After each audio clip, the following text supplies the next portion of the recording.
tanan ng mga broadcaster ng Pilipinas. Akala ko ba'y New Year's resolution din ng 2x2 wala ng overtime. Oras sa ganap na alas 8:13. Programang nakikinig, programang inaalam ang masasabi mo, programang magbibigay ng tama at totoo para tama ang alam mo. Tara, usap tayo para malaman ang Damdaming Bayan. Live sa DZRH Radio, DZRH TV at DZRH Digital. DZRH Damdaming Bayan. Kasama sina Lakay Deo Macalma at Sister L Elaine Apit. DZRH Damdaming Bayan. Aba ka to nying, Jerboy, ha? Aba, itong si Albay Congressman Joey Salceda, abay may proposal po mahabigan na ibalik muli ang prangkisa ng ABS-CBN. Aba, talaga. Mukhang nagkausap na sila ni Bossing Gabi Lopez, ha? Ngayong wala na sa administrasyon ang dating Pangulong Duterte, ayan, abay gusto nga buhayin po ang ABS-CBN at bigyan daw muli ng franchise na 20 years. Aba, okay na ba ito kay Congressman Gasa Tambunting, ha? Abay, sabi nga ni Congressman Brian Yamsoan ng Paranaque, ha? Ito ba ang tamang direksyon? Manila, I keep coming back to Manila. Simply ain't no place like Manila. Manila, I'm coming home. Ayan, tama lang ibalik lang yung ABS-CBN para mas maganda ang competition sa media po, mahibigan, ha? Mahirap pagka walang competition pagka may competition siyempre pagandahan ng dyan ng programa at mga promo ba, pakulo.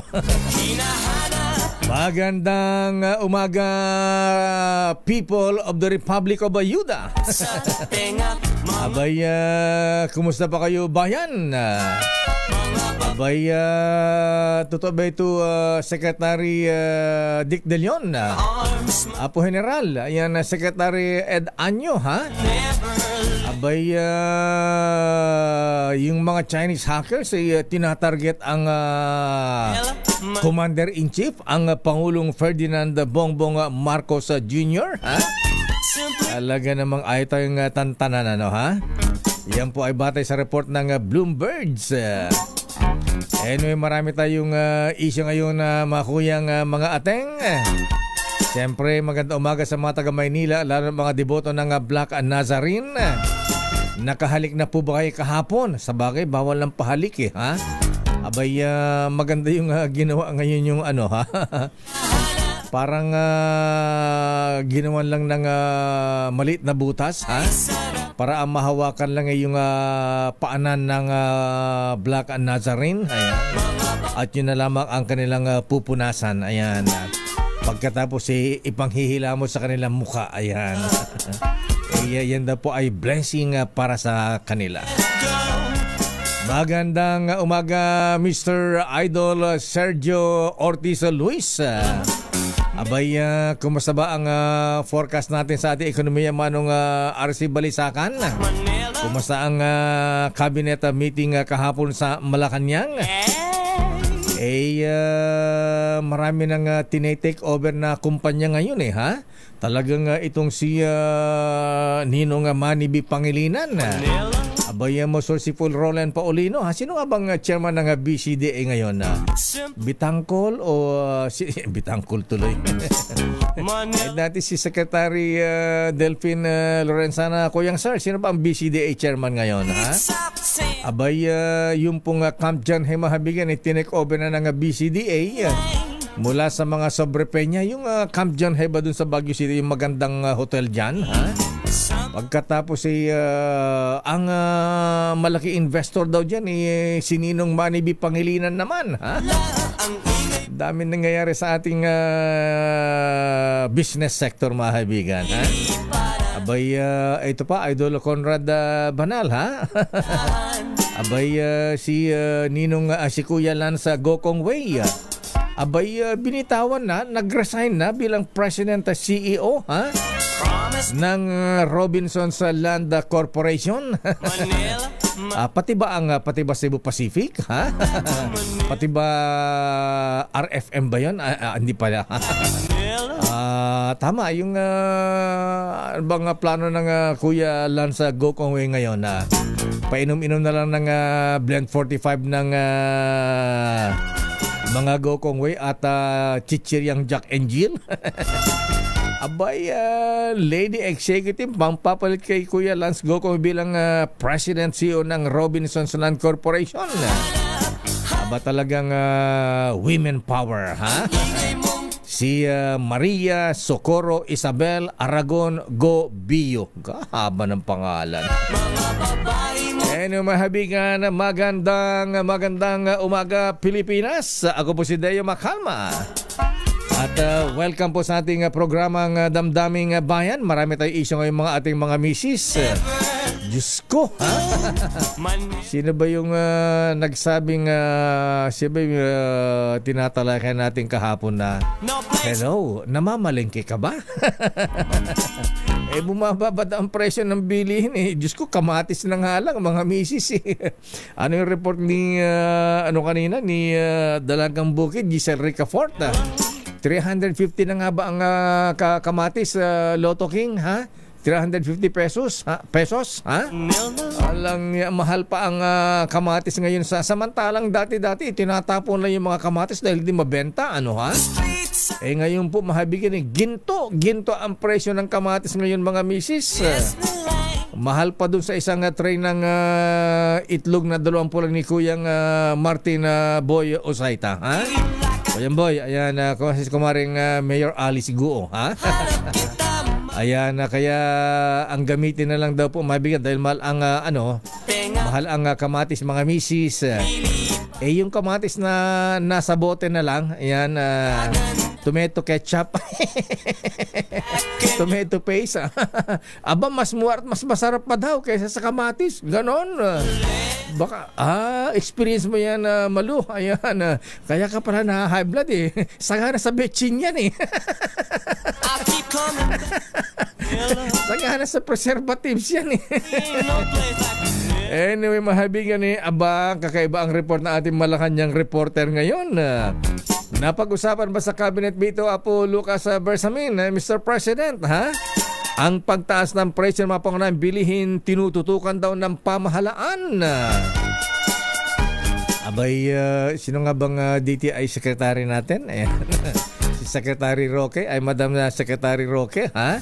Baka lang po nating mamasyal ulit sa mga palengke at siguro, ha? Abay, ano ba ito, ha? Kamatis, sibuyas, baka pati bawang, ha? Pati kamatis ba, hinohoard na ba talaga o dahil epekto ng bagyong nagdaan? Lahat ng mga puno ng kamatis ay winasak na mga bagyo, mga ateng, mga misis. Alamin nga natin ang report mula kay Aris number 14 na Let Narciso, kaya sinasabi natin na mislet ha? Kaya dapat Secretary Francisco Kiko Chulaurel, abay paramihin pa natin ang mga kadiwa centers, ha? Ayan, dapat bawat kanto nga, bawat bayan meron tayong mga kadiwa, kahit na mga bawat syudad na lang, ha? Ayan, yung mga sentro ng mga probinsya dyan para may pupuntahan na ating mga ginanantahan na mabibilhan ng mga murang pagkain, di ba? RH sa number 14 mula sa Malacanang. Napag-usapan ba sa cabinet meeting kahapon? Ang presyo ng bilihin ngayong sandamakmak na ang utang ng bayan? Diyos ko. Magkano nga ba yung 16 trillion ba? 13 trillion ba yung nire-report ng 2x2 kanina, ha? Na utang ng Pilipinas. Samantala ang budget natin 6.3 trillion kada isang taon lang. Diyos ko. Alamin nga natin ang report mo na ayon, may gita 16 trillion, ha? Kailan kaya natin mababayaran yung 16 trillion na yan, ha? Pati mga apo natin, mahabigan may mga utang na. Aris number 14 mula sa Malacanang. Please come in, Miss Let. Lakay, tiniyak ng Malacanang na tinututukan nito ang usapin ng food security at mataas na presyo ng mga pangunahing bilihin. Aminado sa Executive Secretary Lucas Bersamin na nagtataka rin sila kung bakit mataas pa rin ang presyo ng mga lokal na produkto. Kasama na rito ang kamatis, bigas, karne at isda. Ayon kay Bersamin, kakausapin ni Pangulong Marcos ang kaukulang mga ahensya tungkol dito. Binanggit rin ng Executive Secretary na aktibo rin naman ang pamahalaan sa paghahabol sa mga sangkot sa hoarding at smuggling. Kumpiyansa din naman anya ang National Economic and Development Authority na patuloy na bababa ang inflation rate sa mga susunod na buwan. Pakinggan natin lakay si E.S. Bersamin. Huwag kayong mag-alala at ang gobyerno ay tinututukan lahat yan.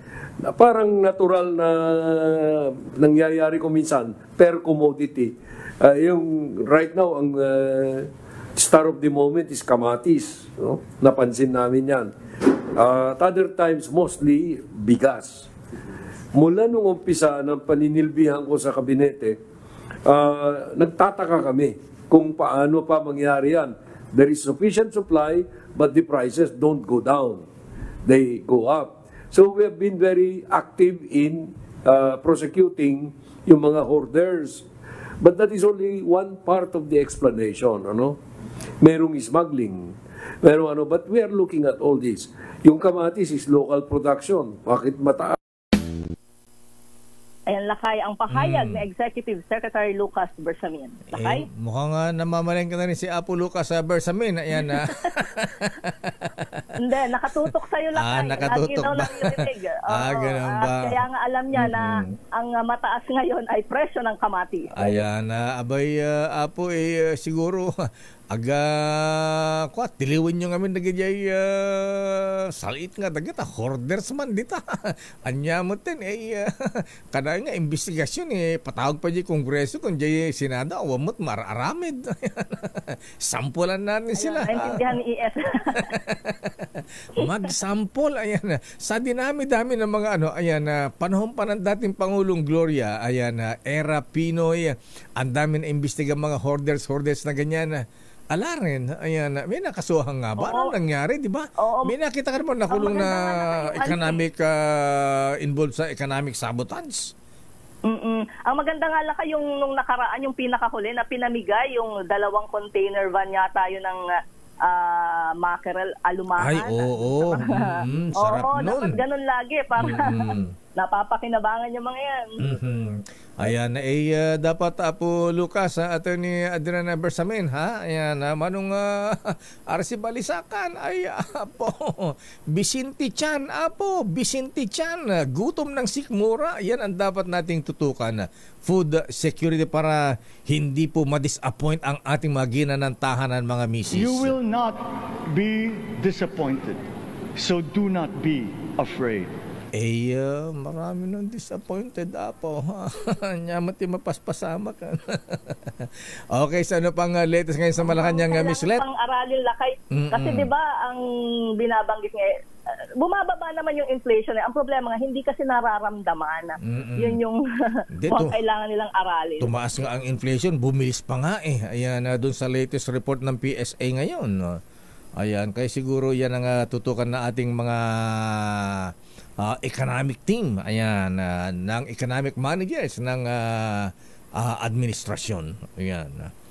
Okay. Malakay. At ngayong araw, ang schedule ng Presidente Lakay, mamayang hapon may courtesy call si Sofronio Vasquez. Kilala mo ba ito, Lakay? Ang tanging Pilipino at Asian na yung songer. The Voice US. Yung songer. Galing-galing nun, ha? Yan, may courtesy call siya kay Presidente at anong oras? Pagkatapos niyan may ceremonial signing ng implementing rules and regulations ng Magna Carta of Filipino Seafarers na matagal na ring hinihintay. Ayan, pakakantahin ba sa Malacanang si Sofronio, ano apelyido niya? Sofronio Cayabyab? Sofronio Vasquez. Kala ko Cayabyab. Vasquez Lakay. Vasquez ba? Ayan, galing-galing niya. Ayan, ganun-ganun ang boses ko dati Anyway, Miss Red, so bukod dyan, ano pa schedule ng Pangulo? yan ay mamayang hapon yung schedule. So ngayong umaga walang binanggit. So malamang lakay ay private meetings ulit. Anong resulta ng full cabinet meeting kahapon? Maganda ba ang report ng mga cabinet secretaries? Hindi ba binola-bola ang presidente, ang executive secretary? Mukhang sumentro lakay doon sa mga infrastructure project, particular doon sa mga nade-delay ang implementasyon. At ang sabi naman ni Transportation Secretary Jaime Bautista ay titiyakin nilang maipatutupad pa rin sa lalong madaling panahon. Bumuo na daw ng interagency committee para ma-resolve yung mga issue dyan sa delay. Teka muna, napag-usapan ba, Miss Let, yung hacking daw ng mga Chinese sa presidente, ha? Abay, website ng presidente, abay, medyo nakababahala to. Although alam na nating hinahak ang mga government agencies, pero kung ang commander-in-chief, ang presidente ay target din ng hacking ng mga Chinese, ay medyo delikado yan. Secretary Ed Año, Apo General Dick De Leon. Oo, ang sabi lakay ni Secretary Uy ay wala namang na-hack na sensitibo at mga bagong impormasyon sa gobyerno. Yun daw ganyan lakay ang binabanggit ay halimbawa may nagki-claim na na-hack nila yung ganitong website ng gobyerno. Yun daw ay mga dati pa. So pinalalabas lang nila na nagawa ulit nila pero kapag chinek mo, luma na. Alam mo, mahirap i-underestimate ang mga Chinese, ha? Magagaling sila dyan, ha? Kaya mamaya nga, kunin nga natin si ASEC Renato Paraiso ng DICT. Ayan, malaman nga natin kung ano ba ang ginagawa ng gobyerno ng ating security agencies kaugnay sa ganitong hacking operations ng China. Okay. Aminado naman lakay ang DICT na nagle-level up din yung mga hacker scammer. Kaya sila nag-update din ang kanilang software. Abay, sino nga ba yung nakausap mong isang retired general dito na nasa intelligence community? Sabi nila, dito sa Pilipinas, meron ding mga magagaling na hackers na mga Pinoy. Ayan. Bakit hindi natin sila utilize, ginagamit ng tama at mahigpit? Baka yun yung kailangan tingnan lakaya ng DICT o baka sila yung mga kalaban ng DICT lakay. Okay. Yung mga yan ang ginagamit natin. Kita mo, yung mga magagaling sa atin, pinapirate dun sa Amerika. Ayan. Ay, totoo yan lakay. Si I Love You virus, di ba? Pinirate na ng CIA ba? FBI? Pagkatapos, nga pala, isang hacker nga pala nahuli, ha? Nakuha na ba ng NBI Director Jimmy Santiago? Ayan. Nakausap natin minsan din sa sino nga ba yung nahuling hacker na batang yun, ano, ha? Abay, planong kunin ng NBI para mapakinabangan ng ating anti-cybercrime unit dyan. Ayan. Okay. So, abangan natin kung ano ang latest pa sa Malacanang, Miss Let. Lakay, dahil ngayon tabi-kabila yung meetings ng presidente. So, aabangan natin kung ano ang mga susunod na ganap. Balik sa'yo lang. Teka muna, isa na lang, Let. Ayan, nag-report ba ang economic manager sa economic team ng presidente? Gusto natin malaman kung ano ba ang patutungan ng ekonomiya ng bansa ngayon 2025. Kasi may mga report na actually, ang Pilipinas daw ang isa sa pinakamahina na pinupuntahan ng mga investors. Ayan, red tape pa rin. Ayan, burokrasya. Kaya mga investors takot pumunta dito sa Pilipinas. Actually, nauna pala kayong meeting nila kung hindi ako nagkapal nung Lunes yun ng economic managers at kay presidente. At ang nilalakay ay maayos, maganda ang lagay ng ating ekonomiya. Okay. Maraming salamat, Miss Let. Hari na, maramdaman natin yan.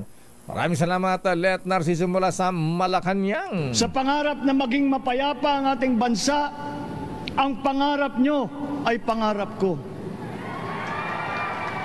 Sa pangarap na maging maunlad ang ating bansa, ang pangarap nyo ay pangarap ko. Ay, tagal na nating hinihintayan, Mr. President. Sana nga ay lalo pa umunlad ang ating bansa. Daming bayan. Standby sa ating mga reports. Standby Raymond Dadpaas. Ano ang latest naman sa Senado, ha? mga delinkwenteng kumpanya na mas dapat tutukan ng SSS kaysa pagtaas ng kontribusyon ng mga miyembro ng SSS. Sabi ni Senator Coco Pimentel. O nga, yung sinasabi natin ha? Okay lang na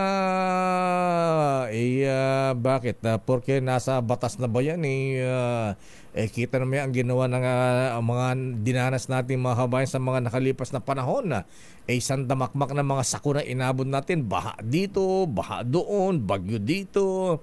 Pagkatapos isasalubong sa atin yung mga increase na ganyan.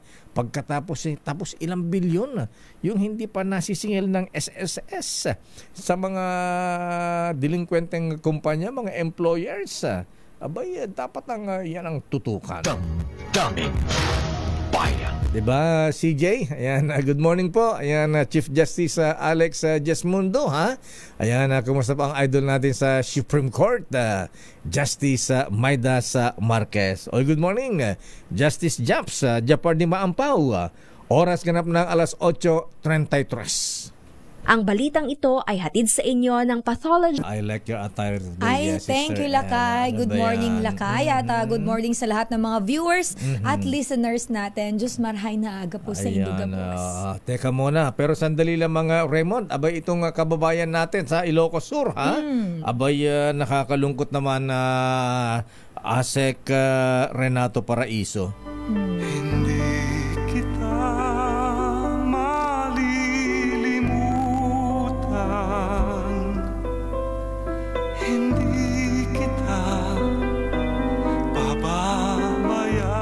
para kadagiti kailyan tayo dito Ilocos Sur. Ay naku, manong Chabit. Ayan, itong pamangkin mo, ayan, nakalungkot mahabigan si Dio Gracias. Ayan, si dating Ilocos Sur Governor at ngayon ay Undersecretary ng Department of Agriculture. Si Yusek DV, ayan, Dio Gracias Sabeliano ay sinundo na po ni Lord. Nakalungkot, kailan ko na nakita ito, ha? Lately lang, saan ba natin na-meet ito, ha? Ayan, dito lang yata sa Luneta Park, Mr. Simon Paz, di ba bisita na minsan dyan? Ayan, medyo chubby tsaka parang medyo mahina ang Yusek Sabeliano. Siya daw po ay nagkaroon ng cardiac arrest ba, Sister El? Ayan, so our condolences po. Condolences po sa pamilya ni Yusek DB Sabeliano, lalo sa kanyang buti may bahay na si actress Dina Bonnevie. Ayan, sila po ang mag-partner ngayon. Alamin muna natin ang report mula kay Raymond at Paas. Sandali lamang Yusek ASEC Paraiso. Puntahan muna natin, Lakay. Ang mga delinkwenteng kumpanya mas dapat daw tutukan ng SSS kaysa sa pagtaas. Ito ang Lakay, marami ang umaalma sa ating mga kababayan dito sa pagtaas ng kontribusyon ng mga miyembro. Alamin natin ang detalye mula kay RH28 Raymond at Paz. Lakay, Raymond. Elaine at Mayor, sa halip daw na pagtuunan yung mga mga membro ng SSS na compliant sa kanilang pagbabayad ng kanilang member contribution, ang dapat natutukan ng Social Security System ay yung mga hindi nagbabayad na mga kumpanya o mga delinkwente at non-compliant. Ito ang panawagan ni Senate Minority Leader Aquilino Coco Pimentel III kasunod ng report ng Commission on Audit na 89.1 billion pesos ang hindi nakukolekta ng SSS mula sa mga delinkwenteng mga employers. Giit ni Pimentel, mas maganda na gawin itong prioridad ng SSS kaysa unahin yung pagtataas ng mga member contribution dahil ang lumalabas ang mga parurusahan ay yung mga compliant na membro na silang bumabalikat sa lahat, samantalang yung mga delinkwente ay tuloy lang ang ligaya ng buhay. Una nito ay hiniling din o sinuportahan ng senador ang panawagan na suspension muna ng pagtataas ng SSS member contribution dahil at ilahad din ang nagdalakihang bonus na ibinibigay sa mga official at members ng board ng security o social security system. Yung implementasyon ng pagtataas ng SSS contribution ay nakabatay sa Social Security Act of 2018. kaya't nagtaas mula sa 12% hanggang last year ay umabot na sa 14% at ngayong taon ay itataas sa 15%. Ito si RH28 Raymond Advance para sa DZRH. So una sa Pilipinas, una sa Pilipina, Mayor. Hindi na ba pwede patawag yung mga taga SSS, ayan, tsaka yung mga matataas ang sweldo? Tsaka dami na mga executives. Yun na nga yung binabanggit, Mayor. Siguro hindi ko malaman kung meron din kasama ding pwedeng oversight power dito ng mga mambabatas, Mayor, dahil mukhang isa sa kanilang kino-question ay yun, marami ang nagulat yan, Mayor, sa laki ng report ng COA na uncollected 89 billion pesos. Kung makukolekta nga naman yan, sabi nga nila, napakalaking bagay, hindi mo na kailangang magtaas ngayon. Kung maaring itataas later kapag nakabawi na yung ating mga manggagawa. Pero sa ngayon talagang medyo halos sabay-sabay kasi Mayor ito mga nangyayari. Kaya yun ang pahilingan na pansamantalang suspendihin, bagamat mismo ang Malacanang ang nagsabi na hindi nila pakikialaman ang desisyon na ito ng pamunuan ng Social Security System, Mayor. Pero alam mo, Remo, ASEC Rene Paraiso, abay pahirap dito sa mga employers din kaya. Kasi kung magdadagdag yan, kung ano yung hinuhulog ng member, may counterpart sa employer yan. So baka pahirap na sa mga empleyado, pahirap din uli ito sa mga employers, mga kumpanya. Mas malaki yung counterpart ng employer dito, Mayor. Kasi kung matutuloy na yung 2025 na rate na 15%, 10% sa employer, 5% sa empleyado. Ayun. At ang sharing system. Ganun pala yan. Okay, maraming salamat, Raymond. Balik sa inyo, Mayor at Elaine. Daming Alam mo, Lakay, may dugtong ko lang mabilis. Sabi dito ni Jewel Josephine Persona, dapat daw yung increase ng pensyon ang tutukan para ma-enjoy man lang daw ng mga pensioner ang remaining years nila. Tama, ayan. Yung iba, biyaheng langit na. Lakay. Di ba nakakalungkot tas hindi man lang na-enjoy yung kanilang pinaghirapan na matagal. Ayan. Sino yan? Sino may sabi? Si Josephine. Siguro senior na siya. Nasa ating linya mahabigan na spokesperson ng DICT, Department of Information, Communications and Technology, Secretary for Legal Affairs, Assistant Secretary Renato Paraiso. Matanong nga natin mahabigan ni na-verify na ba ng DICT itong report ng Bloomberg na target ng mga Chinese na i-hack mismo ang Office of the President. Lakay, mukhang mayroon daw mga cyber attacks attempt yata, Lakay. Tina-target ang mga executive branch. ASEC Renato Paraiso, sir. Magandang umaga po sa inyo, ASEC. ASEC, good morning.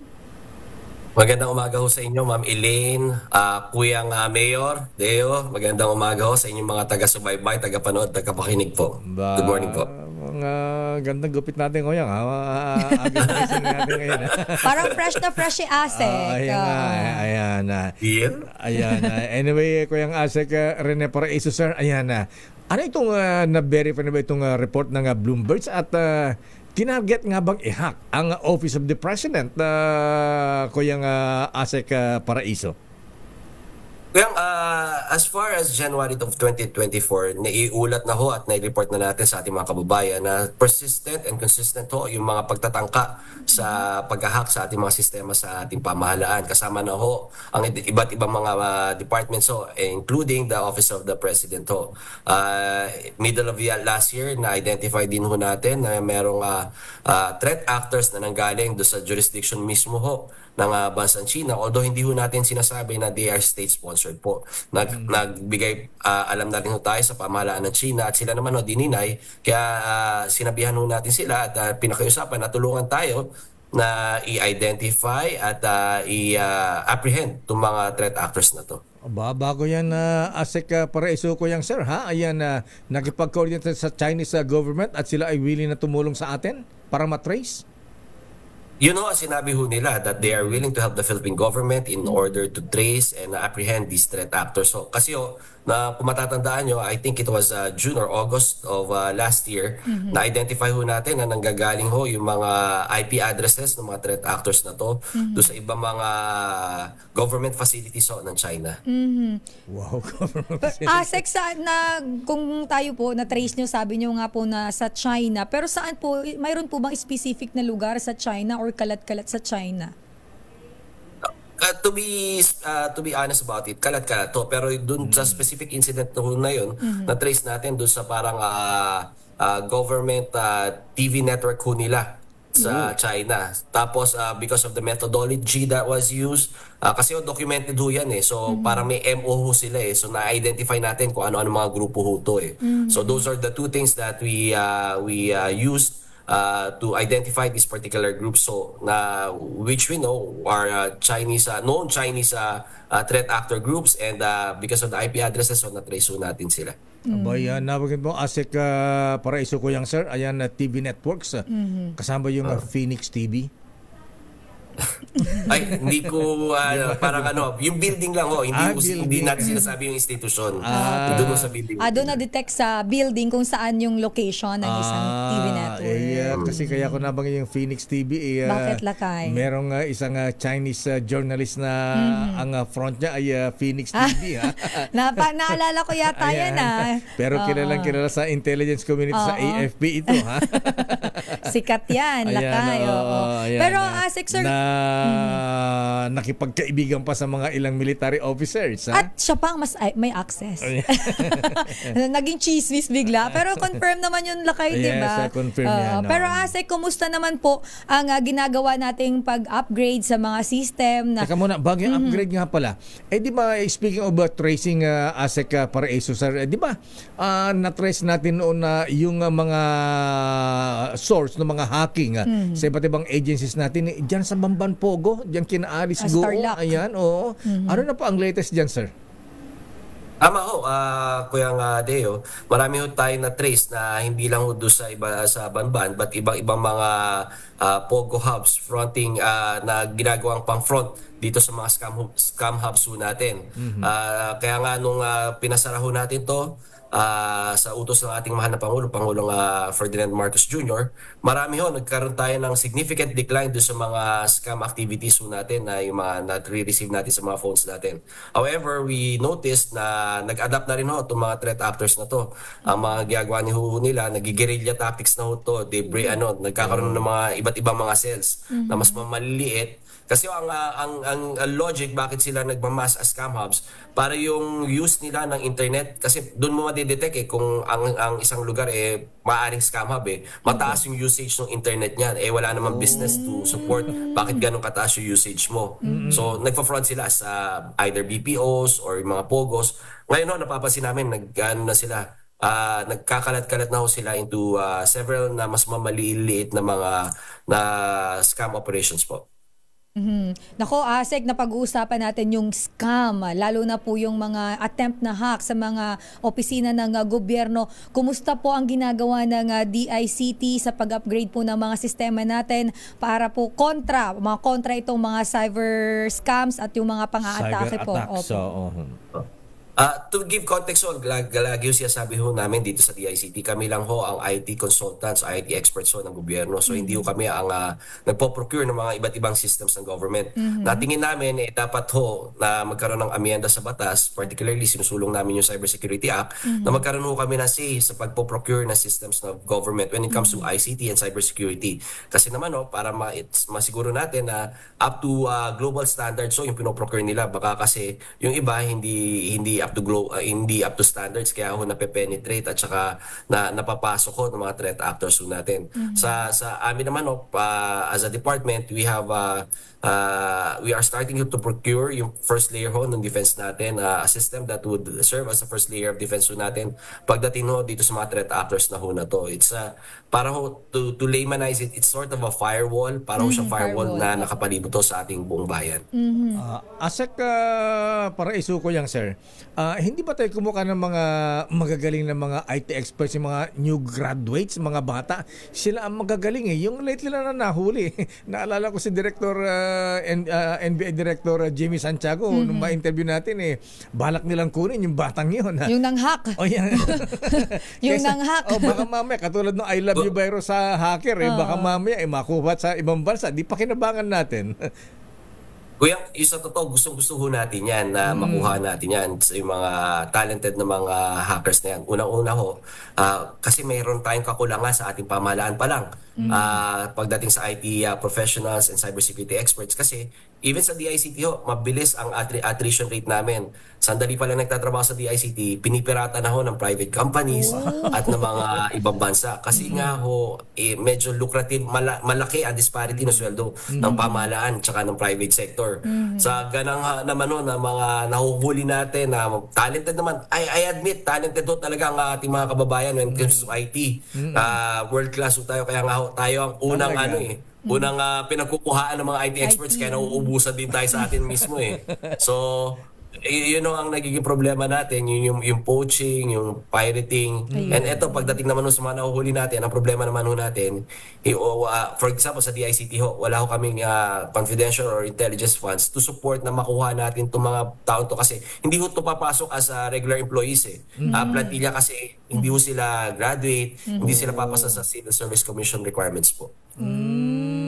So parang mga talent ng dapat, pero kakaiba kasi yung galing nitong mga to. Yes. At saka involve ang national security rito. Yes, national security concern. Saka siguro, ito ang bigyang pansin din natin, ang matutukan. Abay, ngayon ko lang nalaman na in demand pala ang pirating sa mga IT experts ng DICT ngayon. Akala ko mga Chinese, mga Indians ang mga pinapirate, pati pala mga Pinoy. Oo, lakay. Marami. Tsaka marami nag-a-abroad. Isa totoo lang, pati mga abogado namin na nagiging IT lawyers, mabilis na rin ng mga pirata ng iba't ibang mga law firms at private companies, hindi lang yun. So anything that pag halimbawa nag-DICT kayo at you serve in government, parang they see it as mas maano kayo kasi malaking disparity, mas madali, mas easy target kayo for pirating Ayan, nako, siguro dahil sabi ko, dahil involved ang national security rito, siguro kayo pala ang dapat dagdagan ng intelligence fund. Wala nga kami, zero wala budget ba? natin. Tama kayo po yung pinapanukala namin na to treat DICT now as an intelligence unit ng ating pamahalaan. Kasi totoo naman ang ginagawa lang namin, minomonitor yung chatter dito sa dark web, doon sa iba't ibang mga IT forums. Yun lang yung magagawa namin. Pero it would be ideal sana kung magkaroon din kami ng mga tao on the ground and intelligence assets. So, para naman ma-monitor natin, para naman prevention na ang ginagawa natin, hindi yung remedy, Kuyang Mayor, sir. Ayan. At speaking of national security, meron pa bang mga nagbabalak na mga destabilization na ASEC Rene Paraiso, Kuyang sir? Itanong natin dito sa mga intelligence units ng ating pamahalaan. Sa ganang ng DICT ang minomonitor natin, mga threat actors natin na nagtatangkang mag-hack sa ating mga sistema. Pero ihabol ko lang, ASEC Paraiso, kasi di ba kayo nakukwento ko sa'yo lagi, yung may tumatawag sa akin nakalagay, Croatia, ganyan, Lithuania. Yung mga call po, ASEC, na natatanggap ko, sabi ko, bakit ganon? Di ba meron na tayong SIM card registration? So ano po ang ginagawa ng DICT para makipag-coordinate sa NTC para po itong mga ganitong klase ng scam? For sure, scammer po ito kasi feeling ko lakay gumagamit siya ng VPN. Chine-change lang nila yung location nila para magmukhang Kaya nga minsan may tawag ako from Spain. Minsan natitima kong sagutin, baka mami si Prince Felipe Fundador ito. Ikaw seryoso ng tanong ko Bakit nga ba? Pero sa tanong nyo, Ma'am Elaine, gumagana naman ang SIM card registration app. Ang pangunahing layunin nito is matanggal yung isa sa mga pangunahing sandata ng mga scammers, which is anonymity. Natanggal na natin yan. Pansinin nyo sa mga phone nyo, lumalabas na yung number at saka yung pangalan na ni-register nila. Pagdating doon siguro sa problema natin na pag international yung calls, hindi naman natin mapipigilan yan. Ang importante na identify natin anong country nagmumula to. Kagaya nung sinabi ni Ma'am Elaine, nagkakaroon tayo ng idea whether these are scammers or baka naman nung kamag-anak niyo, Ma'am Elaine, tumatawag lang nasa ibang bansa. Asek, Lithuania tsaka Croatia. yung dream kong puntahan pasyalan, Croatia. Kasi ang lahi mo kasi, Sister El, para kang si Ivana Alawi, ha? Ano yan, May lakay? Eastern European na descent ka. Heritage. Anyway, isa pa, Asek, para isuko yang sir. Ayan, tumutulong ba ang DICT sa mga private companies like mga bangko, ano ha? Naku, yung GCash na lang, di ba? E-wallet. Oo, e-wallet. Ayan, sa mga bangko, di ba ang dami nahahack minsan dyan eh. Tumutulong ba? Humingi ba ng tulong ang mga private companies, mga banks po sa DICT, sir? Maganda hong tanong yan, Kuyang Deo, kasi gaya ng binanggit nyo, kailangan humingi sila ng tulong sa amin. Kasi ito isa ito sa mga limitasyon ng mandato ng DICT. Hindi ho namin pwedeng, wala kaming oversight and supervision over the systems of the private sector ho. Kailangan ho, kusa silang humingi ng tulong sa amin. Even though doon sa aspect ng pag-iimbestiga, Kuyang Deo, Ma'am Elaine, hindi rin ho namin maisagawa hanggat hindi nila kami binibigyan ng access sa systems nila. Because of certain laws that restrict it. Yun nga siguro, isa sa mga panukala natin sa National Cybersecurity Act, even the private sector that deals with yung public when it deals with the public, halimbawa, tama yung binanggit nyo, public sector, yung health sector ho natin, dapat to magkaroon ng supervision ng DICT para naman makita kung halimbawa, nagkaroon ng hacking dyan at naapektuhan natin mga kababayan, magkaroon tayo ng power sa makapag-investigate sa systems nila. Ayan, naku, marami pa tayong dapat pag-usapan na Asek Rene Paraiso ko yang sir. Pero siguro sa mga ibang araw ay mas madiscuss natin ng mabuti ito. Ayan, para hindi po mabiktima ating mahabayan ng hacking, scamming. Ayan, at siyempre, lalo na ang mga vital installations sa agencies sa ating bansa at mismo Office of the President. Ayan. So, wala... anytime po, Kuya Sir, nanginginig pa. Tatawag lang po kami. Ayan, mabutit nandiyan pala kayo. Ikaw pala ang dapat nating nakausap para naipapaliwanag po ng gusto. Pero klaruhin po natin, hindi po successful ang hacking sa Office of the President, sir. We can categorically state that there is no evidence that there was any hacking activities that transpired po at wala rin ebidensya na may nakuha silang any vital, sensitive military information as of date po, Kuyang Sir. Thank you very much, Kuyang Sir. Assistant Secretary Renato Paraiso, ang DICT spokesperson at Assistant Secretary for Legal Affairs. Thank you, Asek. Good morning. Salamat din po. Thank you, Kuyang Sir. Mabuhay ka. Daming bayan. Asek Paraiso. Ayan mo talaga pagdating sa mga ganyan na Sister Ella. Lakay. Alam mo lalo sa intelligence community, abay minsan kasi, ayan, although na sinasabi na tumutulong ang China, di natin nakasiguro. Ayan. Yes. Ang hirap, Lakay, sa panahon ngayon, hirap-hirap magtiwala. Ay, sinabi mo, ayan, huwag mong sabihin kakampi ka, ha? Di ba nagaling nga si German Chancellor Angela Merkel? Ayan, nagalit minsan sa Amerika. Time yata to ni Barack Obama ba o ni George Bush? Abay, pati ba naman si Angela Merkel, alay ng Amerika, ay tinitiktikan pa ng mga CIA. Kasi kakampi na yan buti, kung kalaban mayroon okay silang lang. Lakay. Alam mo kung anong problema sa kanila, may trust issue sila. Pero maganda din Lakay yung hindi nagtitiwala basta-basta, di ba? Pero kung kaibigan mo naman parang insulto naman na yata yun. Di ba, magkaibigan tayo tapos titiktikan mo pa ako. Parang ang labas niyan wala kang katiwa-tiwala. Yes, saka pag ganyang mga alay, sa lalo mga ganyang malalaking bansa, may sharing of intelligence information. Yes, sa bagay, pati mga sa communist countries din may yung si Mao Zedong. Mao Zedong. Lakay, history ito, Sister El. Anong taon pa yan? History ito, magkinig yung mga taga-UP. Ayan, mga aktivista sa UP. Ha? Alam po niya, trivia lamang po maibigan. Maniniwala po ba kayo na noong dumalaw, pumunta si Mao Zedong sa Russia, nag-state visit siya. Ha? Guest siya ni President Brezhnev ba ito? Ayan, di ko na matanda kung sino ang presidente ng USSR pa nung araw. Ha? Ayan, Union of Soviet Socialist Republic. Maniwala ka ba na pati poops ni Mao Zedong, Sister L, ayan, kinuha ng mga KGB, mga Russians, ayan, alam mo kung bakit? Bakit naman? Sorry po dun sa mga kumakain. Ikaw talaga, may mga nag-aalmusal. Totoo ito, Sister L. Alam mo kung bakit? Ayan, ba't kinuha ng mga taga-KGB? Ayan, ito yung parang CIA ng Russia ito, ha? Para pag-aralan kung paano doon mag-isip si Mao Zedong. Ganun. Grabe naman yun. Ganun talaga, Sister L. Ayan.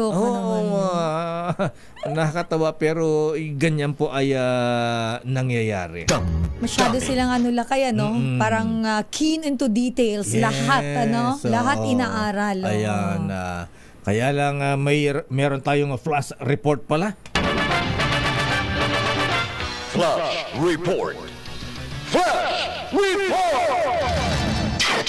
Mahigit na 2 milyong piso halaga ng shabu na itinago sa mga pouches ng coffee bean. Allah, coffee bean, ha? Naharang sa Port of Clark ng Bureau of Customs. Aba, sa Clark, ha?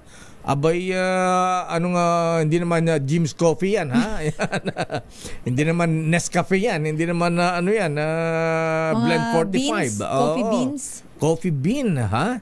Pouches ng coffee bean. Anong tatak niyan? Alamin nga natin report mula kay Aris number 6. Sherwin Alfaro, please come in. Sherwin. Lakay mga imported coffee beans itong naharangan ng Port of Clark sa Bureau of Customs na tinangkang ipasok o iposlit papasok ng bansa. Itong tinatayang nasa 2.65 million na halaga ng shabu na nadiskubre ng isa ilalim sa X-ray scanning ng Bureau of Customs. Itong naturang parcel o pakete, lakay na dineliver galing sa Amerika pa na dineklarang gift item ng mga coffee bags at variety ng candy at mga snack na dumating sa bansa noong Disyembre 17. At sa pag-iimbestiga ng Bureau of Customs na ito ay subject for physical examination, noong December 19 lakay sa sinagawang eksaminasyon ng Bureau of Customs, dito tumambad na tinatayang nasa 370 gramo ng methamphetamine hydrochloride na shabu. Itong naturang mga sangkap kasama ng mga kape na kinonsider sa mga transparent bag na nasa loob ng mga pouches ng coffee bean lakay. Ito nga ay agad na itinimbre ng Bureau of Customs sa Philippine Drug Enforcement Agency. Alinsunod pa rin sa pagsunod doon sa naturang paglabag sa Republic Act 9165 o yung mga dangerous drugs na tinatangkang iposlit sa bansa lakay. Sa pamamagitan ng mga kinatawa ng PDEA at ng Bureau of Customs kasama ng PNP Aviation Security Unit ay minerka lakay at tinutuntun ngayon ng mga tauhan ng Bureau of Customs kung sino itong may-ari ng parcel na naka-address sa naturang pakete at ngay subject sa warrant of seizure na ginawad ng Bureau of Customs dahil nga ito'y lumabag sa Section 118 at Section 119 ng Republic Act 10863 o ng Customs Modernization and Tariff Act. And then sa paglabag nito sa Dangerous Drugs Law na Republic Act number 9165 at itong naturang matagumpay na pagharang ng droga ay kampanya pa rin ni Bureau of Customs Commissioner Bienvenido Rubio sa ilalim ng direktiba ni Pangulong Bongbong Marcos na maigpit na bantayan ng mga illegal na kontrabando na sinusubukang iposlit papasok ng bansa. Imported siya buto lakay galing pa ng Amerika. O kaya ito'y tinimbre na rin sa mga counterpart ng Bureau of Customs sa US Customs para hanapin at tuntunin din lakay kung shipper o nagpadala ng naturang parcel na naka-address nga dito sa Pilipinas, partikular sa Clark, Pampanga lakay. Yan. Sherwin, ayan, so yung shabu ipinalaman doon sa mga coffee beans, inalagay sa loob? Oo, lakay nasa loob ng mga pouches. So nireseal lakay yung mga coffee bean pouches para magmukha nga na kape. At kapag dumaan nga naman sa inspection, lakay drug inspection ng mga K9, mga drug sniffing dog ng airport, talaga hindi matutuntun dahil nga hindi maamoy at nakahalo, nakablend lakay doon sa mga sariwang coffee bean na nakapacket at nakasil yung mga pakete lakay. Nung makita doon sa physical examination sa x-ray lakay, kakaiba yung mga balutan ng mga coffee bean dahil may makaumbok na mga kristal sa loob ng pagitan nitong mga coffee bean na ito at naging subject for a physical examination. At nung isagawa lang kayong physical examination, doon na nakita ng mga taga-customs na white crystalline na crystals yung laman, yung naturang mga pouches na, at kung tawagin natin sa atin lokal, shabu, pero pag galing sa Amerika, methamphetamine hydrochloride lakay tawag. At ito malaking achievement na naman ng Bureau of Customs kasunod nung natuntun din lakay na itinago din na sinubukang ipuslit na droga na naiwan sa maleta na naitago sa baggage handling counter ng airline o interline dyan nga sa NAIA nung nakarang araw na malaking halaga din lakay ng shabu yung naturang sinubukang iwanan na maleta. At ito ngayon na-discover ng mga taga Bureau of Customs na ang laman din shabu lakay. So sunod-sunod itong timbog ng Bureau of Customs na shabu dito nga sa mga paliparan at mga port na binabantayan ng Bureau of Customs. Yan ang DZRH News, RH6, Sherwin Bata Alfaro, DZRH, una sa Pilipinas, una sa Pilipino. Flash Report. Flash Report! Maraming salamat, Aris number 6, Sherwin Alfaro. Congrats sa mga tao ni Commissioner Apo Bienvenido Rubio. Kaya lang Apo Commissioner dapat ang gusto rin sana namin marinig sa Bureau of Customs. Sana may mahuli rin mga oil smugglers. Wala pa tayo na babalitang babalitang droga, pusit na ganyan. Ayan, mga sports cars. Pero yung malalaki, Sister Ella, oil smuggling, ayan. Parang wala. Bakit Apo, Apo Bien Rubio, Ayan, mga taga-Coast Guard may nahuhuli, Masyado daw madulas. Ganun ba? Nasa oil. Bakit ang Bureau of Customs walang mahuli mga oil smugglers? Flash Report. Flash Report! Mga dapat hulihin lalo na ngayon taas ang presyo ng gasolina, Sister L. At pwede ba ipamudmud sa mga jeepney drivers yan? Oo nga lakay, di ba? Mga smuggled oil, kaysa masayang. Yes, bigay na lang sa mga umaaray nating mga jeepney drivers. Sandali lamang, Edniel Parosa, ang Armed Forces tiniyak may proteksyon versus cyber intrusion. Ayan, sana nga, At ingat din sa mga spies na umaaligid dyan na dinedit ng ilang general dyan. Ayan naman sila, Kay. Pero, the spy who loved me, Sister L. Alam mo lang, Kay, may nag-message sa atin si Ma'am Ellen Pulido na ang ating HR. Sabi niya, dito pa lang daw sa atin sa MMG, madalas din daw napapirate ang mga IT text natin. Ay, oo, totoo po yan. Dito sa amin sa DCRS po, mahibigan nga. Kaya mayat maya, nag-announce kami ng hiring ng IT employees dahil ang bilis po ng turnover po, mahibigan, dahil sa tataas ng mga offer ng mga sweldo, Abay, ang taas na ng sweldo ng mga taga-IT namin dito, Nagre-reklamo yung mga reporter namin, doble pa sa sweldo ng mga reporters namin. Pero alam mo lang, may kaibigan ako, totoo yun. Nagtatrabaho siya dati lumipat siya ng private company, mas malaki ang sweldo niya. Talaga. Ang laki ng sweldo niya. Kaya dinala siya ngayon sa Singapore. Wow. Yes, Siyempre, di mo rin masisip mga bata, greener pasture. Yes. So, ganyan po. Kaya ang daming kumuha ng IT courses ngayon. Yes, lakay. At yun kasi lakay ang future Nasa computer na tayo ngayon Computer age na tayo. Digital. Malay mo, pagka magaling ka dyan, kulang kayo ni Elon armas. Damdamin Bayan. Sandali lamang, Edniel Parosa. Standby man ng Milky Rigunan. Standby sa ating mga reports. Batiin ko lang ng happy birthday si Ninong. Ayan. Sino yung si Ninong? Ninong Ramon San Miguel Ang. Ayan. Kailan ang birthday niya? Malapit na. Di ba ngayon? Ayan ay Ninong... Ang birthday, ang birthday niya ay January 14. 40 ba ba? Akala ko bukas. Kaya binabati ko na advance. Ayan. Tapos, Ayan. mayroon pa tayong isang kasama nagbe-birthday. Sino? Tandang-tanda ko yan. January 16, Anthony Taberna. Aba, magkasunod pala ng kanyang ninong, ano, ha? Kasi, 16 ba sila pareho? Hindi, 14 si 14 ang ninong RSA. niya. Siya naman ay 16. Kung hindi ako nagkakamali, tama ba ako, Tita Malo? Tama yata ako. Anyway, ninong Don Ramon San Miguel Ang, ayan, sagutan na po namin ni Ninong Andrew Tan. Lalasin namin kayo na Emperador Double Light, Ninong RSA, ha? Ayan. Pero may bibigay daw siya sa'yo, Lakay. Ano? Gin. Alam mo kami sa Emperador, hindi madamot. Ayan. Kaya't magpapadala kami ng Emperador Double Light, di ba, bossing Winston ko, ha? Padala nga natin ng ilang truck ng Emperador dyan sa San Miguel. Ayan. Magulat siya. Si Birthday Boy RSA. Ayan. Ang daming, ba't ang daming? Ayan, courtesy of yung inaanak na yung makalma at Ninong Andrew Tan. Happy birthday din, very worshipful Kuyang Dado Melagrito, ha? Birthday mo pala Kuyang Dado, ha? At happy birthday din kay Mary Lee Makalma. Ayan, mula kay Paeng, Mika, Marco at Carl. Happy birthday. Damdamin Bayan. Oras, Sister L. It's 9:13.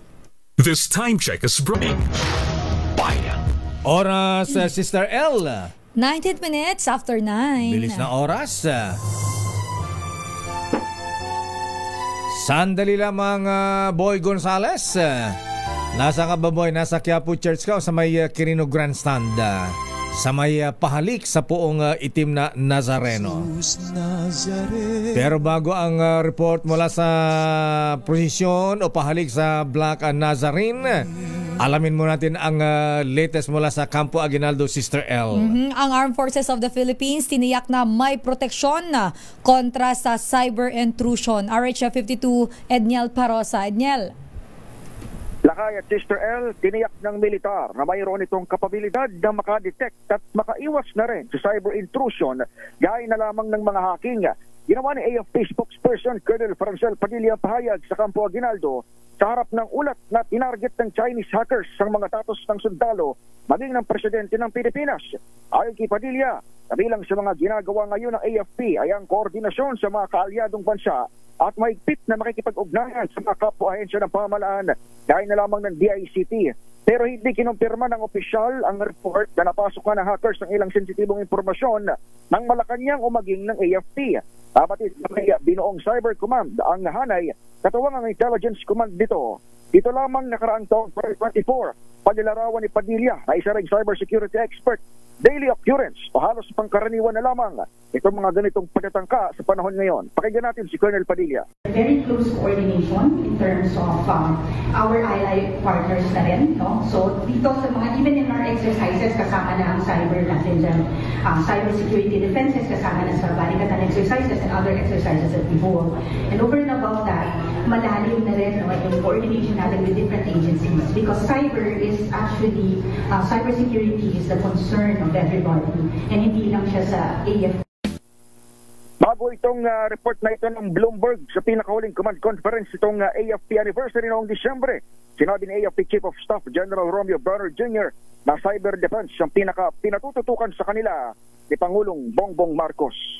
Ito sa Edniel Rosa, nagulat, Lakay. Nasaan na yung monster ship ng China Coast Guard? Mula sa Bajo de Masinloc sa Zambales, mula Mindoro, nasaan na siya ngayon?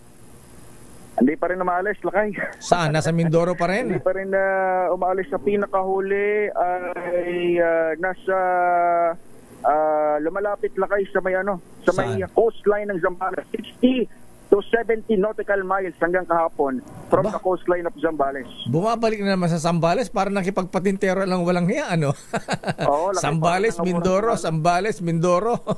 Walang hiya. Tsaka napakalapit na nito, 60 to 70 nautical miles sa coastline ng Zambales. Parang nangaasar na lang talaga. At ganun na nga. alam naman siguro. Oo, kasi wala naman tayong ginagawa. Pero still, payo pa rin ng Commander-in-Chief Lakay dahil kung matatandaan mo, noong December lamang nagkaroon ng command conference dito sa Campo Crame rin. Ang kanyang guidance sa security sector, kasama na yung Coast Guard at AFP, ay wag tayong mag-provoke o gumawa ng aksyon na ikatataas ng tensyon. Kaya ngayon, ang Coast Guard natin, monitor at patuloy sa radio challenge dyan sa Monster Ship 5901. Hanggang monitoring na lang tayo. Hanggang teka muna, yung nagre-radio challenge ba babae ba? Babaeng sundalo? Hindi sundalo Lakay, Coast Guard Coast Guard. Oo nga, hindi babaeng taga Coast Guard.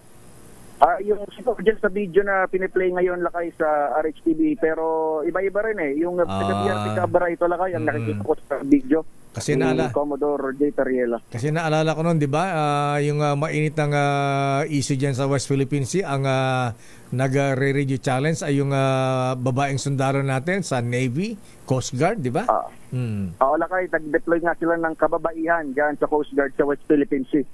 In the hopes, syempre, na medyo mapahupa yung tensyon. Pero tama ka Lakay, hanggang kahapon actually, may mga babae tayong tauhan ng BRP Cabra ang rumaradyo Lakay dyan sa Chinese vessel 59. Ayan, okay. Bantayan na lang. Subaybayan na lang. Ayan, kaya lang nakaasar din mga ganyan. Parang talaga nangaasar talaga sila. Ayan. Lakay. Pero sabi nga nung may source tayo sa Campaginaldo Lakay, sabi, ibang usapan na kapag binasaktan mga isda. So far, wala naman at yan lang talaga, nanguurat talaga itong China Coast Guard dyan sa ating karagatan. Balik sa inyo, Lakay at Sister. Maraming salamat, Edniel Parosa mula sa Campo Aguinaldo. Daming bayan. Sandali lamang, Boy Gonzales, Giselle Ricafort, Val Gonzales at Edwin Duque. Unahin nga natin ang report mula kay Manang Milky Riconan mula sa Kamara. Aba, kumusta ang ang latest diyan sa Kongreso, Manang Milky, ha? Abay, pag-iisay na nga ba yung mga yung impeachment complaint laban kay Vice President Sara Duterte Carpio? At seryoso ba sila? Ayan, o nang-aasar din lang kay VP Sara? Panukalang, hindi pala yan. Moratorium pala ito, ha? Panukalang moratorium sa pagtaas ng buwis sa sigarilyo. Ipaubaya muna sa Department of Finance bago aksyonan ng Kongreso. Ayan. Uy, Manang Milky, ha? Ayan, abay natutuwa si paring Vic De Leon Lima, ha? At saka itong aking classmate, si Henry Umaga Diaz, baka daw from Canada, bumalik ng Pilipinas. Bakit? Kasi may proposal yung congressman niyo sa Albay. Saldico. Hindi, Sino? Joey Salceda. Oo, si Congressman Salceda. Abay, ibalik na ang prangkisa ng ABS-CBN. Ayan. Yun nga pala yung final. Bigyan daw ulit ng 20 years. Ayan. Mukhang nagkausan sila ni Boss Gabi Lopez sa Parambik, ha? Ayan. Aris number 12, Milky Regulan, please kami. Milky. Yung una mong tanong, Lakay at Sister El, tungkol sa issue ng impeachment, yung ika-apat ay mukhang malabo ng maisampa. Kasi hinihintay namin yan kahapon pa. Ngayon, merong meeting ang Makabayan Bloc para kausapin yung iba pang mga mag-i-endorso sa first and third impeachment complaints laban kay Vice President Sara Duterte. At totoo yun, Lakay, sinasabi mo na meron ding mga panukala na isinumite rin dito sa Kongreso para ibigyan uli ng prangkisa ang ABS-CBN. Ito ay dadaan din sa mga masusing pagdinig din na mga kaukulang komite dito sa Kamara. Pero hihintayin muna ng Kongreso ang posisyon naman ng Department of Finance at mga stakeholders sa panukarang moratorium sa pagtaas ng buwis sa sigarilyo. Ang kay Albay, Representative Joey Salceda, ang chairman ng House Committee on Ways and Means. Mahalagang malaman muna ang posisyon tungkol dito ng DOF bago magtakda naman ng direksyon ng komite. Sabi ni Salceda, sa datos, umaabot na sa 129 billion pesos ang mawalang revenue sa gobyerno dahil sa mga sigarilyo na smuggled at hindi napapatawan ng buwis. Paliwanag pa ni Salceda, napakamura na ngayon ang pagbili ng sigarilyo online o yung bulk o yung maramihan yan, katumbas naman ng 1/3 sa presyo ng tax at legal cigarettes. Sa report ng National Nutrition, lakay mas mura daw. Maramihan online, ayon sa House Committee on Ways and Means, mas murang makakabili doon online kaysa yung pag bumili ka doon sa mga nabuwisan na mga sigarilyo. At sa report ng National Nutrition Council, tumaas ng 5% ang naninigarilyo sa Pilipinas mula 2021 at 2023 dahil din sa pagdami at gumagamit ng vape. At ito daw ay dahil na rin sa pagtaas din ng paninigarilyo ng mga kabataan. At dapat din daw itong tignan ng pamahalaan at ng Department of Health. Ano ba ang titimbangin dito, buwis o kalusugan ng ating mga kababayan sa issue naman ng paninigarilyo. Ako si Milk Regular nagulat para sa DZRH, una sa Pilipinas, una sa Pilipino. Daming bayan. Maraming salamat, Manang Milky Rigunan. Oo nga, daming vape shops ngayon na Sister L. Oo, lakay. Tsaka marami na talaga ngayon ang nagbe-vape din. Ayan, mapababae, mapabata ng pabata. Ang problema lakay, yung iba mga high school, nakikita ko. Kasi feeling siguro nila cool sila dun eh. Oo, tsaka pamporma. Mga kabataan. Para cool kid ka lakay. Ganun ba yun? Ganun yan sila. Yung iba nga, di ba? Parang gusto ng braces pa braces kahit hindi naman pangit yung ngipin. Kahit hindi naman sungki-sungki. Oo. Akala nyo ba masarap yun? Daming bayan. Samantala sa ating punta natin lakay si... Teka, may flash report tayo. May flash pala tayo. Flash report. Flash report. Diba, matutuwa ang ninong mo rito? Yes, matutuwa ang aking ninong. Siyempre, ang Labor Secretary dahil ang unemployment rate po sa Pilipinas nitong Nobyembre bumaba sa 3.2%. Mula yan sa dating 3.9% noon pong Oktubre. Ayun. So, ilang mula katumbas na workers yan? 1.66 million na lang daw lakay mula sa dating 1.97 million noong October. Malaki ang lakay naibawas kaya happy ang ninong ninong Bienvenido Laguesma. Siguro mababawasan pa yung unemployment rate natin na Sister L kung yung bilyones na ginagastos sa ayuda. Ayan, sa livelihood. Ilagay sa livelihood yan. Yes, ayan, para magkaroon ng hanap buhay ang ating mga kababayan at hindi turo ang maging tamad. Flash report. Flash report. Samantala lakay, dumako tayo sa Maynila, sa Quiapo Church ba ito? Sa Quirino Grandstand. Ang si Boy Gonzales lakay, nandyan siya sa may Quirino Grandstand. Bilang daw ng mga pumila para sa pahalik sa Quirino Grandstand, higit 21,000 na ilang depot. 21,000 lakay. Ang dami, oo. Ilang deboto naman, higit na 6 na oras pumila. Diyos ko, 6 hours? Oo, lakay. Higit 6 na oras nang nakapila. Ibig sabihin, lakay, hanggang ngayon, hindi pa rin sila hindi kasi halik yung ginagawa ngayon lakay, di ba? Yung haplo, bawal na kasi yung halik So alamin natin ang sitwasyon dyan ngayon. RH29, Boy Gonzales. Boy. Halik pa rin Lakay Dayo at Sister L ang alam ng mga kababayan natin deboto, pero parang pinagbawal yung paghalik dahil sa issue ng kalusugan at ang nakikita ko rito pagpupugay yung binabanggit nila at 6 na oras yung pumila mula alas 10 na madaling araw ay hindi pa sila nakakarating sa Quirino Grandstand, pero ang tansya ng mga otoridad dito nasa 8 oras. Kung pumila ka ng alas 3 na madaling araw bago ka makarating sa Quirino Grandstand, abuti ka ng 7 hanggang 8 oras lakay. Kanina lakay yung pila, naibalik na yung pila ng mga senior para sa dito nga sa traditional na palik sa Jesus Nazareno.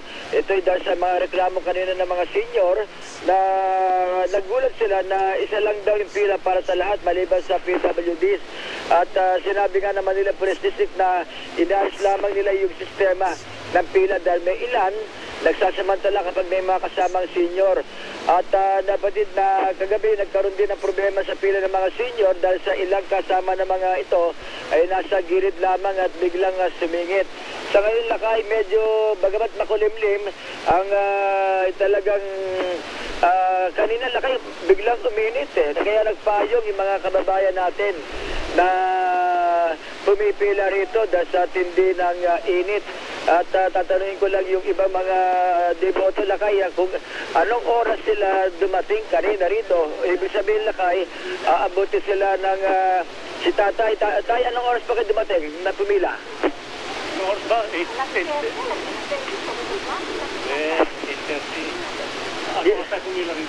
Ayun.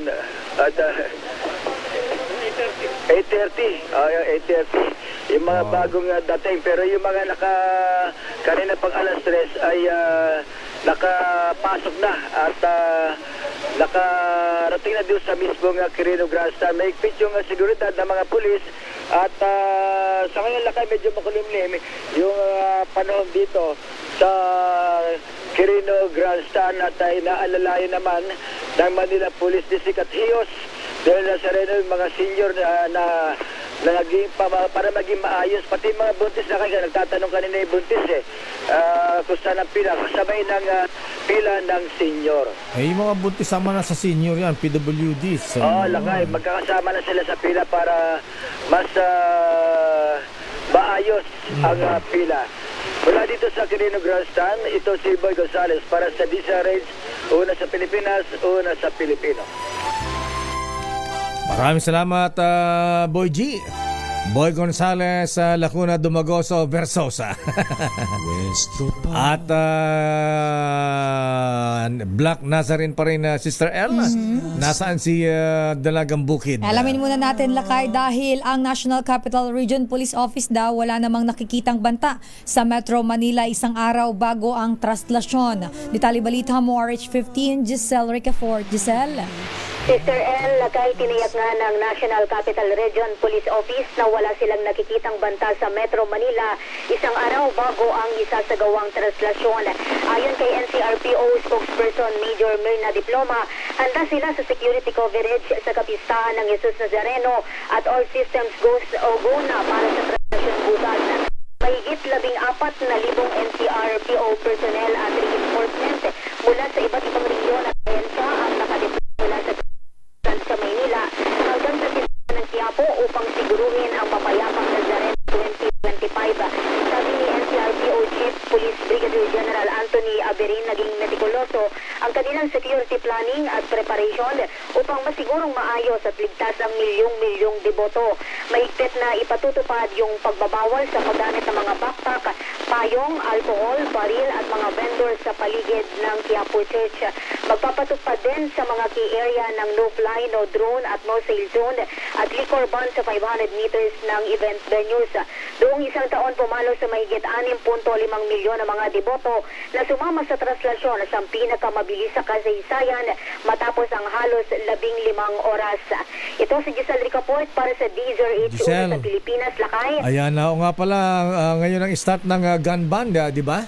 Correct, lakay. At liquor ban. Liquor ban nagsimula na lakay kaninang hating gabi. Ayan. 3 araw lakay yung itatagal niyan doon sa lungsod ng Maynila para nga doon sa pagtiyak ng seguridad, kapayapaan, kaayusan ng isasagawang traslasyon bukas. Ayan, magkano nga kamatis ngayon? 350 nga ba per kilo? Naku, lakay, doon sa may Baklaran. Baklaran. Oo, 300 ang kada kilo, lakay. Tapos yung malaki, 20, umaabot ng... Magkano? Isang piraso? 30 pesos lakay ang isang piraso ng kamatis. Ganun kamahal. Yung kasing laki ng kamao ni Sister El? hindi naman lakay ganun kalaki. Oo, pero lakay ang problema bilang paisa-isa na lang yung binibili ng mga consumers dahil nga sa ginto yung presyo ng kamatis, nabubulukan na ng paninda yung mga vendor lakay. Tumatagal daw ng hanggang 3 araw na at hindi nila nababawi yung kanilang puhunan. Kapag ganyan lakay na sobrang hinog na dahil nga matagal nang nakatingga sa kanilang mga pwesto sa palengke, ibinababa naman nila ng hanggang 250 pesos lakay yung kada kamatis. Kinatsaga pa rin nila na maibenta. Pinipilit pa rin nila na maibenta kahit hindi na ganun kagandahan yung quality. Okay. Maraming salamat, Miss Giselle Ricafort. Salamat, Lakay. Ito si Giselle Ricafort para sa DZRH, una sa Pilipinas, una sa Pilipino. Maraming salamat, Giselle Ricafort. Alamin natin report mula kay Val Gonzales. Mga kumakalat na balitang walang pasok sa eskwelahan sa ilang bayan dyan sa Batangas dahil sa pag-alburuto ng Taal Volcano. Yan po ay fake news. Ayon po yan sa Feebox. Nako, sino kaya mga feeling ko lang kayo nagpapakalat ito yung mga ayaw pumasok. Mga estudyante. RH5 Val Gonzales sa detalye. Val. Mr. L at Mayor, pinangalalahanan ng Philippine Institute of Technology and Seismology of People sa publiko, lalo ng mga residente sa mga bayan na nasa palibot ng Taal Volcano na mapanuri at magpasta maniniwala sa mga post sa social media. Sa abisong inilabas ng Feebox, walang katotohanan ng nakapost sa social media na kansilado o walang pasok ngayong araw ng Miyerkules, bunsod ng volcanic smog mula sa Bulkang Taal. Ayon sa Volcanology Agency, nananatili sa alert level 1 ng Bulkang Taal. Ginawa ng Feebox ang pahayag dahil nagkalituhan ngayong umaga ang mga estudyante sa mga paaralan sa palibot ng Taal Volcano dahil sa post sa Facebook ng isang page na may account name na Philippine Weather Update. Sabi ng post ng mula sa page na ito, na ipatutupad daw ng pamahalaan ngayong araw ang modular o online class sa mga lugar na maapektuhan upang mapanatili ang kaligtasan ng publiko. Mayroon pang link na nakalagay sa post pero kapag pinindot mo o clinic ng isang FB user, abay mapupunta sa website ng isang car at life insurance at nag-aalok pa ng credit card. Paliwanag ng Feebox. Mapepeke kasi, Mayor, kapag kaso ng tingin mo, lalo na kung estudyanteng gaya nung binabanggit ni Sister L na medyo tinatamad pumasok, gagamitin niya ng dahilan ang post na yon para hindi siya pumasok. Paliwanag ng Feebox, maging maingat at mapanuri sa mga post at link na makikita sa social media. Manatili ani lang nakatutok sa mga anunsyo mula sa local government units at sa surveillance at science-based agency na gaya ng kaisa-isang Feebox. Ako si Val Gonzales, DZRH, una sa Pilipinas, una sa Pilirino. Daming bayan. Maraming salamat, Val Gonzales. Teka muna, Val, nandiyan ka pa? Val? Wala na. Ayan, tatanong ko sana, Sister L, kung kailan ibabalik yung mga Kadiwa centers din sa may paligid ng Department of Agriculture sa Quezon City. Ha? Yes, lalo na ngayon, ang mahal ng kamatis. Ayan, so, siguro dapat may mga kamatis na mura. Yes, sana kahit every weekend man lang. Ayan, Sabado, Biyernes, para ganyan, medyo hindi, Linggo. o baka hindi lang masyado naiingayan na lakay. Kung nakamonitor naman sa atin si Val, na message mo nga sa amin kung mayroon pang mga Kadiwa stores dyan ngayon. Ayan, babalikan natin lang pa mga reports. Standby Edwin Duque. Naku, tuloy pala sa January 13, Sister L. Alam ba tayong malaking... Ako napapalingon ako sa... Walang kalendaryo. Alam ba tayong malaking kalendaryo? Mag-solicit ka ng malaking kalendaryo. Ayan. Lakay, gusto mo daw yung sa ano? Sa Gotong Hardware. Ayan, wala na bang ganon? Gotong. Yung kalendaryo po malalaki na... May yung petsa ang lalaki, tas may buwan. Ayan, may mga half moon, yung full kitaan moon, ko, full moon sa ganitong ayan, di ba? May ganon. At may mga pangalan pa ng mga santo. Yes. Ayan, at doon ipapangalan yung anak. Na pinanggalingan ng mga kinukunan ng pangalan. Parang Ruperto, ayan. Brigido, Herculano. Mga kakaiba yung mga pangalan. Ayan, kakaiba rin. At sinusunod minsan yung mga matatanda sa probinsya. Uso pa ba yun? Ha? Ayan. Ako'y nabutan ko pa yun, Lakay. Pero ngayon wala nang ganun wala na masyado. Pero ang sabi po ng pamunuan ng Iglesia ni Cristo, tuloy po ang kanilang rally sa Rally for Peace sa January 13. Ayan. At ito po ay gaganapin sa Liwasang Bonifacio. Maghapon kaya ito? May programa kaya? Ha? At ito pong Rally for Peace na pangunahan ng ating mga kapatid sa INC ay ito ay bilang suporta sa paninindigan ng Pangulong Ferdinand Marcos Jr. na wag na ituloy ang impeachment complaint, impeachment laban kay Vice President Inday Sara Duterte Carpio. Daming bayan. At ipinapaalam ko rin na Sister L sa aming mga kababayan sa Pinili, Ilocos Norte na ang isang kababayan namin na si Wilmer Pagdilaw ay sinundo po ni Lord habang siya ay nasa London, United Kingdom. Ayan. Si Wilmer Pagdilaw po ay anak ni Daddy Manong Flora Pagdilaw. Diyan po sa Ditalaod, Apo. Ayan, kaaruba ni Dr. Taktakan. Ayan. So our condolences po sa pamilya ni Wilmer Pagdilaw. Sabi ni Dr. Ferdinand Pagdilaw, wala pang abiso kung iuiba ang bangkay ni Wilmer Pagdilaw from London to Pinili, Ilocos Norte. Our condolences, po. Ayan. At good morning, Noble Treasurer Alan Opaw. Ayan, Bagwis 206. Ayan. Magandang umaga po at binabatan din si Manong Oka Gumabay ng RCBC. Ayan, si Noble Hill de la Cruz at Attorney Orlando D. Ayan, Kuyang Lito Villarosa at Noble Manny Idquibal. Kumusta ka na, Noble Compadre? At Kuyang Mark Maglasang at Noble Cap Boots Soriano. Good morning. Noble Greg Kayabyab at Kuyang June Kikoy. Ayan. Sabi mo yung bigas, Kuyang, sabi ng DA last year daw, January daw, bababa ang presyo. O nga, ano?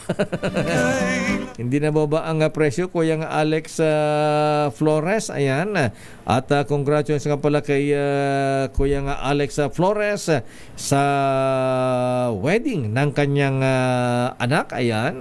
Saan ba ang kasal, Kuyang? Nasa na yung pinadala mo, ha? Ang kasal ng kanyang anak ay sa Tagaytay Highlands. Wow! Talagang bongga ang kasalan na Sister L. Ikaw, pagka ikakasal, saan mo gusto? Sa likod ng simbahan, sa harapan ng altar? Ayan. Siyempre, Lakay, sa harap ng altar. Harap ng altar. Mahirap yung pag sa likod ng simbahan. Ayan, sandali lang sa ating mga reports. Stand by Edwin Duque. Daming bayan. Nga pala, wala bang Pinoy dun sa Tibet? Grabe yung lindol kahapon dun, ha? 6.8 Sister L, kaya ha? nga, Lakay, 95 katao so far po ang naitalang namatay na po dun sa Tibet. Ayan. Mukhang wala pang info, Lakay. Inatay din natin mag-release ang DFA. Ayan. Kaya lang nalungkot naman ako kay Idol. Ayan. Si Justin. Ayan. Justin Trudeau. Ayan. Nag-resign na. Ayan. Ayan. As Idol mo pala siya, Lakay. Si political rockstar ng Canada. Ayan. Worldwide actually. Ha? Ayan. Ay, di ba na nagpunta nga siya dito? Bumili ng Jollibee dyan sa may Harbor Square, di ba? Yes. Ayan, favorite yung Jollibee. Ayan, Chicken Joy. Ayan, Chicken Joy ng Chooks to Go. Confirm na ba, Lakay? Akala ko pa lang naman sabi nila, may quit. May possibility. Confirm na yan. Pero siya ay mananatili muna as Prime Minister habang wala pang na-elect na kapalit bilang Prime Minister ng Canada. Daming bayan. Oras, Sister L. 9:45. Ang balitang ito ay hatid sa inyo. Oras, Sister L. Nasaan ka na naman, ha? Saan ka na naman nag-iikot, ha? Oras, Sister L. It's 9:50.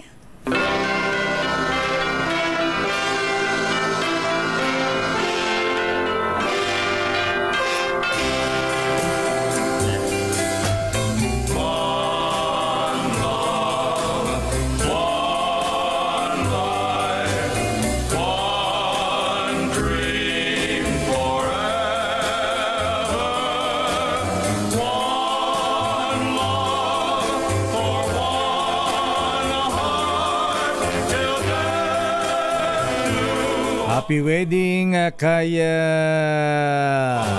kanino, Lakay? Jessie Heffernan. Heffernan. Ayan, Heffernan pala ha.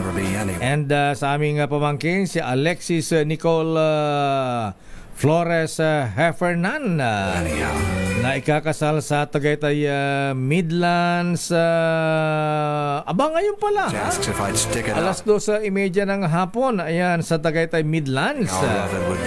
Congratulations sa Alexis Nicole Flores Heffernan at Jessie Heffernan from Melbourne, Australia. Wow. Kaya pala ang last name ay important. Yes. How's your day today? Ayan. Today, mate? Malungkot si Kuyang Alex Flores. Ay, bakit naman, Lakay? Siyempre, di ba ganun pagka anak mo pagka kinakasalang anak. Oo. Ay, kay anak pala ni Sir Kuyang Alex Flores. Si Nicole. Ayan. Anyway, congratulations sa kanilang dalawa. Yes. Best wishes. Go forth and multiply. Pero wag masyadong marami. Ayan. Masyadong marami. Hindi, iba ng panahon ngayon Ayan, pakuntian ng anak. Tsaka may family planning na pero alam mo, hindi na, kahit wala ng family planning, yung mga magulang, ang mga bata na mismo ang ayaw mag-anak ng marami. Ay, totoo yan, Lakay. Pero nung mga unang panahon, Lakay, paramihan kasi wala daw libangan nun Hindi, pero alam mo, Lakay, yung tito ko, ang kwento niya, nag-anak siya ng 12. Diyos ko, 12? Dahil lahat lalaki. Gusto niya at yung bunso niya, babae, nag-iisa. Talaga. Pang 12, babae na. Hindi niya sinukuan, Lakay. Akala ka tulad mga pilosopo din sa amin. Ba't mo pigilan, mami? Sige lang, anak. Di ba sabi ni Lord, go forth and multiply. Tsaka malay mo, baka mami maging presidente pa yan. You don't even know. Siya na ang next president. Pero inulit natin sa mga kamag-anakan kaibigan ni dating Governor D.V. Deogracia Sabeliano ng Ilocos Sur. Siya po ay siya ang current Undersecretary ng Department of Agriculture. Siya po ay sinunduran ni Lord. Ayan, nakalungkot. Ayan, siya po ang kanyang partner ngayon ay si Madam Dina Bonneville. Alamin natin report mula kay Edwin Duque, Sister L. Nako, may sanggol dyan sa may Malabon, Lakay, na itinapon sa basurahan. Hala, Diyos ko. Pero ang good news, Lakay, maayos na ang kanyang kalagayan. Wow, buti naman. Report ni RH23, Edwin Duque. Edwin. Tama, Mr. Lala, Mayor Teo, ligtas na sa panganib kayo ang buhay nitong sanggol na lalaki na itinapon sa basurahan sa Tinahero sa Malabon. Ispiras taga Pasko. Makaraga personal din itong bisidahin ni Mayor Jenny Sandoval sa San Lorenzo Ruiz sa Pula na Malabon. Maraming gustong ampunin itong sanggol sa akala na ito'y maswerte, pero manatili pa rin daw ito sa pangalangin ng DSWD habang isinilalim pa rin sa pasusing pagbibigay ng kagaligan itong pag-abutan. Para makaraan isang concerned citizen yung nakakita sa sanggol sa basurahan sa Macarthur Highway na isinilid sa isang pulang bag na nakabalot sa dilaw na tuwalya at isang gray na damit.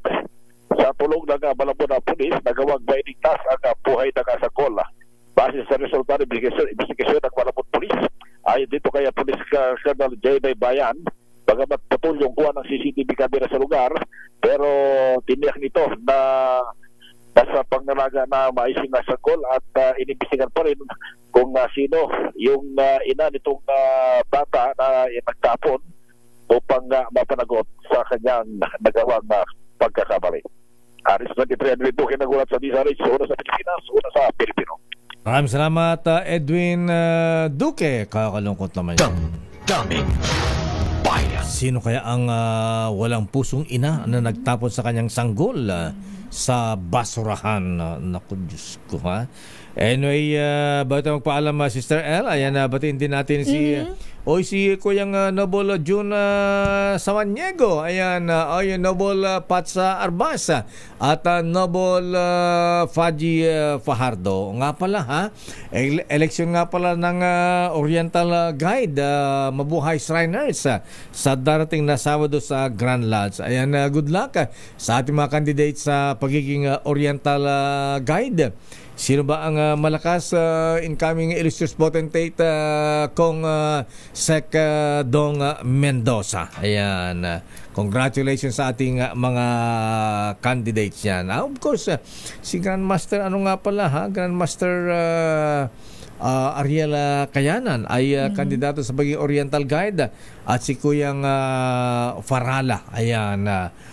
Sila po ay lamang sa mga candidates sa pagiging Oriental Guide ng Mabuhay Shriners para sa ating mga brethren.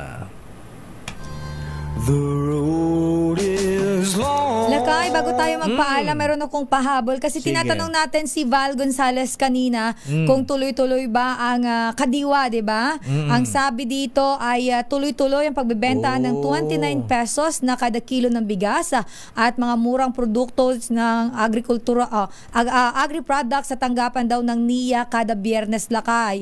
At bukod dito, tuloy-tuloy din daw ang kadiwa ng Pangulo sa punong tanggapan ng Department of Agriculture dyan po sa may Elliptical Road mula Lunes hanggang Biyernes. Mura ba ang kamatis dyan, Val? Oo nga, Val. Alamin mo nga kung magkano ang kamatis dyan. Ayan, Val, sige, assignment mo nga yan. Parating mo ang pasyalan yan para malaman ng ating mga kababayan kung saan makabili ng murang bilihin. Ay, tuloy-tuloy pala yan eh. Sabi niya, araw-araw?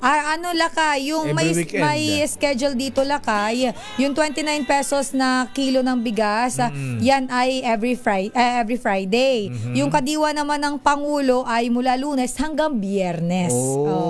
Monday to Friday. Yes, yung kadiwa ng Pangulo. Diyan yan sa may Elliptical Road.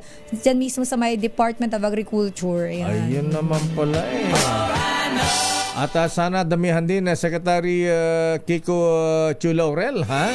Para paano naman yung mga taga Pasay. Ayan, alangang pupunta pa ng Quezon City. Ito Lakay, yung Bay Compound sa Visayas Avenue, Monday to Friday. Diyan sa may Maginhawa Street naman, meron daw kada Miyerkules naman. At para sa kompletong listahan, Lakay, pwede nilang bisitahin ang Facebook page Kadiwa, Lakay. May Facebook page sila, nandun lahat ng schedule ng mga stores at kung kailan kayo pwedeng pumunta at makabili ng murang agri-products. At yan ang kawan natin palatuntunang damdaming bayan. Ako po si Deo Macalma. Ito naman po si Sister L, Elaine Apit. Stay safe everyone. God bless po. Oras, Sister L. 9:59.